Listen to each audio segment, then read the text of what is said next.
Bapak yang tidak kenal beliau, konon kabarnya sosok ini tuh galak banget. Pokoknya galaknya luar biasa, tapi tegas, berani, kontroversi, pokoknya luar biasa. Saya mau taunya cuma satu, galaknya segalak apa dan kenapa jadi galak banget? Apakah kebanyakan makan cabai atau kenapa? Itu yang pengen saya tahu.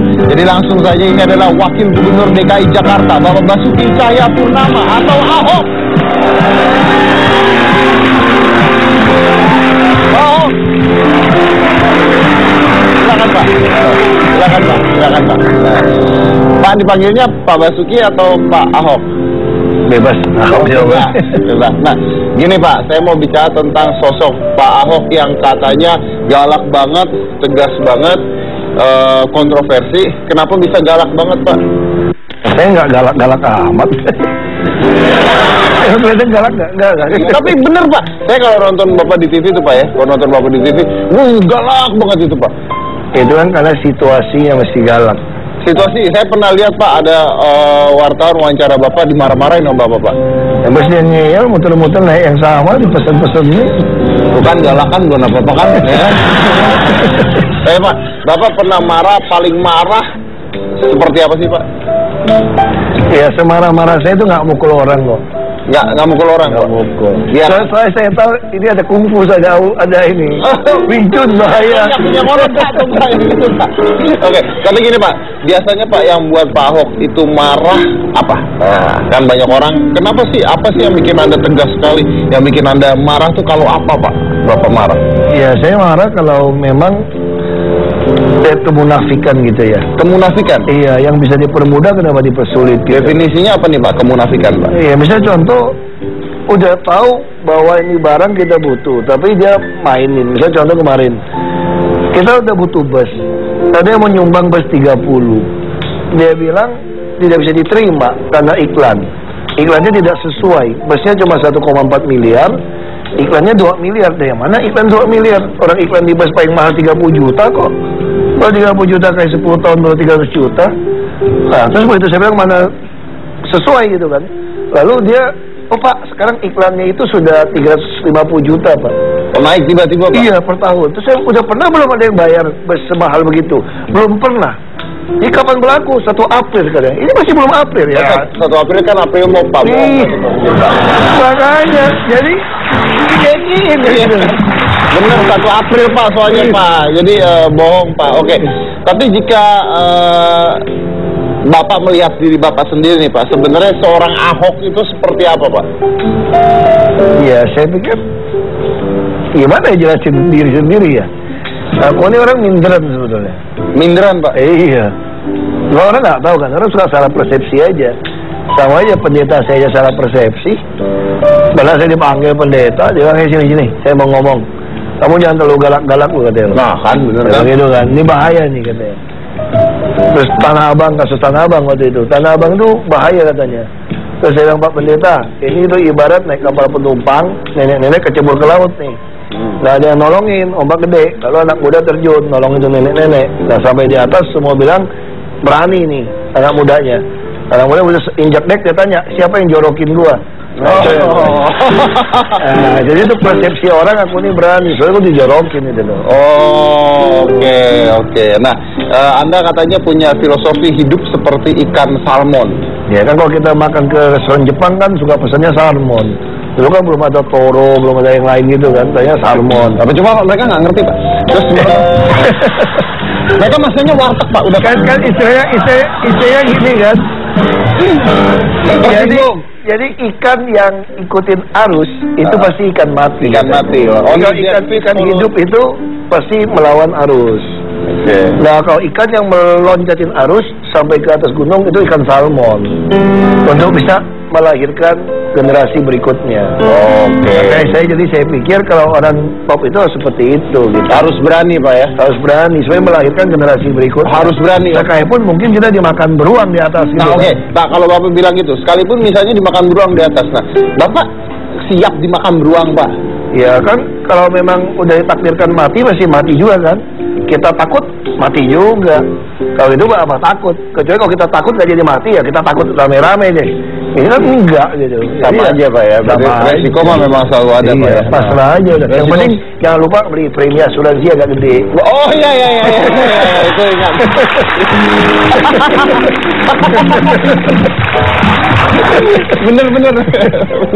bener. Asuransi rumah habis gitu bakar tuh rumah.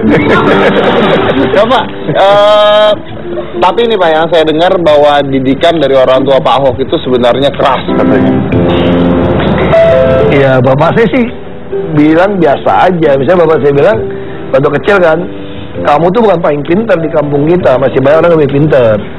Cuma nasib kamu baik aja jadi anak saya. Nah, ini dong kalau juara, nggak heran dong. Makannya susu, keju, telur mah nggak heran. Sepatunya kickers, tidur pakai piyama. Dibandingkan temanmu yang minumnya cuma singkong atau teh manis nggak jelas. Kalau dia bisa juara 2, juara 3, berarti dia sudah udah. Kalau dia makan kayak kamu bisa lebih pintar dari kamu. Dewa Bapak saya selalu ingatkan itu. Benar, masuk akal sekali. Nah, tapi kalau melihat dari hal itu Pak, bicara tentang tadi kan Pak Ahok bilang makan ini. Benar nggak sih kalau yang namanya Ahok itu dulu pernah susah? Ya, aku pernah kaya banget, pernah susah banget gitu. Anda sombong sekali Pak. Definisi kaya itu apa? Nah, apa itu? Banyak orang nggak ngerti. Orang yang paling kaya di dunia itu sebenarnya itu orang yang memiliki banyak hal, kecuali uang yang banyak, nggak ada dia. Itu orang paling kaya tuh. Kalau orang paling miskin di dunia itu adalah orang yang banyak uang, dia tidak punya apapun di dunia ini kecuali uang yang banyak. Nah, kenapa seperti itu definisinya? Banyak orang punya duit banyak nih, baru beli barang A, dia merasa belum punya B. Beli B belum punya C, belum punya D. Jadi dia terus ngerasa nggak punya, padahal dia mampu beli. Nah, kalau orang paling kaya, duitnya pas-pasan nih, pengen beli ini, masih ada, nggak jadi beli deh. Masih ada melulu, jadi dia kaya. Oh, jadi dia merasa cukup. Nah, konon kabarnya bahwa ayah dari Pak Ahok ini dulu pernah mengatakan bahwa satu saat nanti yang namanya Ahok itu akan dipilih oleh rakyat untuk memperjuangkan nasib mereka. Itu benar Pak? Ya itu sebetulnya aku waktu itu lagi frustrasi, aku lagi mau pindah ke Kanada. Karena habis mau mukulin pejabat. Bapak mau mukulin pejabat? Iya, kesel aja, dia ngeyel-ngeyel, gue itu ketabok aja, dia kurang ajar itu. Pasti dia berpikir kan, nggak mungkin dong lu pengusaha. Nggak mungkin pengusaha berani tabok pejabat kan.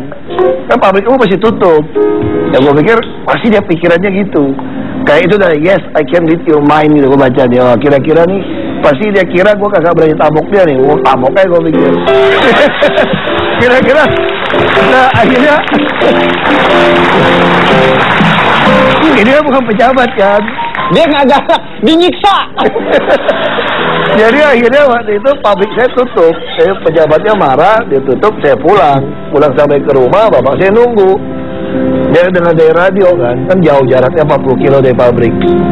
Ya bangkrut kan. Kamu lupa pepatah Tiongkok kan, orang miskin yang lawan orang kaya yang nendang pejabat. Kali ini lu bangkrut. Makanya saya minta mau pindah ke Kanada waktu itu. Saya nggak cocok lah tinggal di Indonesia, susah. Mau pindah Kanada aja. Bapak saya bilang jangan pindah. Yang berapa Pak? Rakyat butuh kamu katanya. Butuh apa muka minyak babi kayak kita? Pak, Bapak kalau ngatain saya ikut tersindir Pak.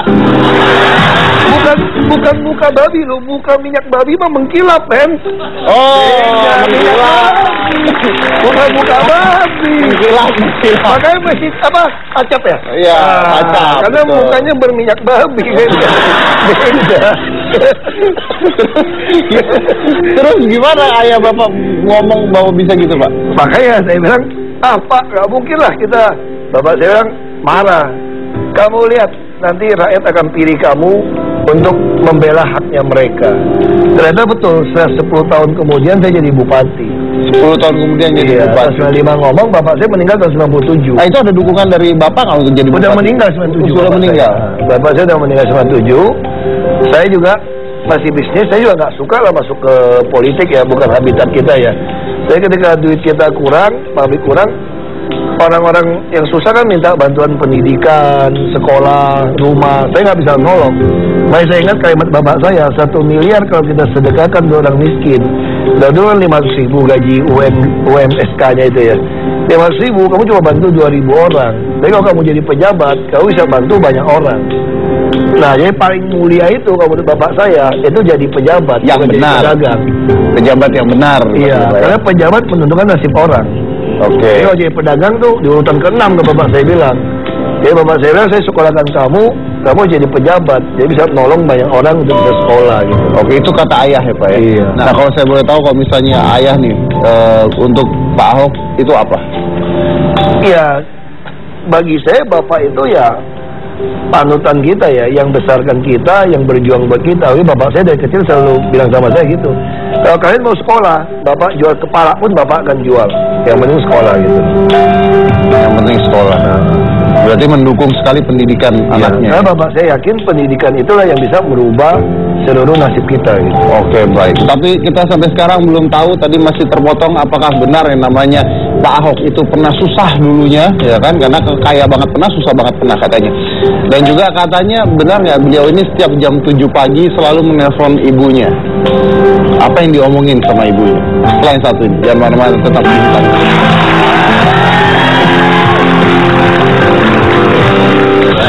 Beliau khusus datang buat Hitam Putih untuk memberikan kejutan pada anak tercintanya. Dari Belitung naik pesawat ke sini hanya untuk Pak Ahok.